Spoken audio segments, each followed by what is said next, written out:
Oi, kamerą turėjau palikau. Labadiena. Kas čia vyksta? Nieko, šiaip būriuojamės, šnekamės apie orą. Vietoj draudžiama. Būriuotis draudžiama? Taip. Būriuotis draudžiama? O kodėl draudžiama būriuotis? Nebūriuotis, kūrenat.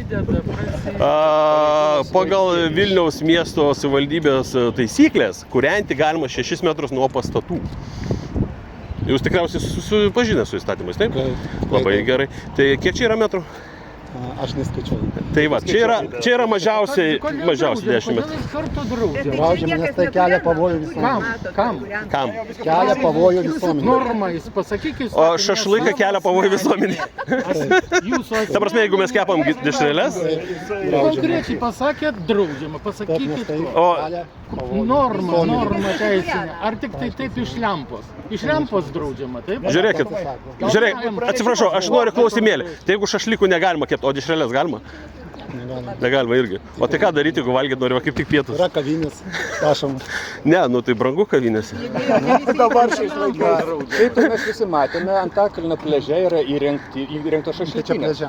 Tai ne tik pliaže, Polsinėse yra įrengtos šašlykinės. Viešoj vietoj draudžiama. Šitoj pačioj viešoj vietoj vyko Nedraudžiama renginys prieš viešai. miškų naikinimas. Čia kūrenosi laužai.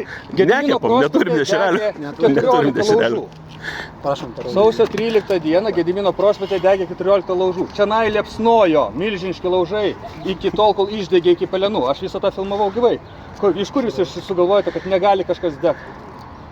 O jūs apskritai matėt, kad kažkas degė? Galit paprašyti tapatybės nustatymą. Labai daug klausimų, visus klausimus aš negaliu. Ne, jūs neuždavėte esminio klausimo. O vyrai bent jau gulšelį kokio atsivežė, jeigu į balį atvažiavo. Yra kavinės, prašom, eikite į kavinę ir ten Mes jau baigėm senai. Viešoj vietoj draudžiama tai daryti. Ta prasme, grilinti viešoje vietoje draudžiama. O nuo kada čia? Pavojų visuomenį. Visuomenei. Gali užsidegti pastatas. Taip. Kuris? Kuris?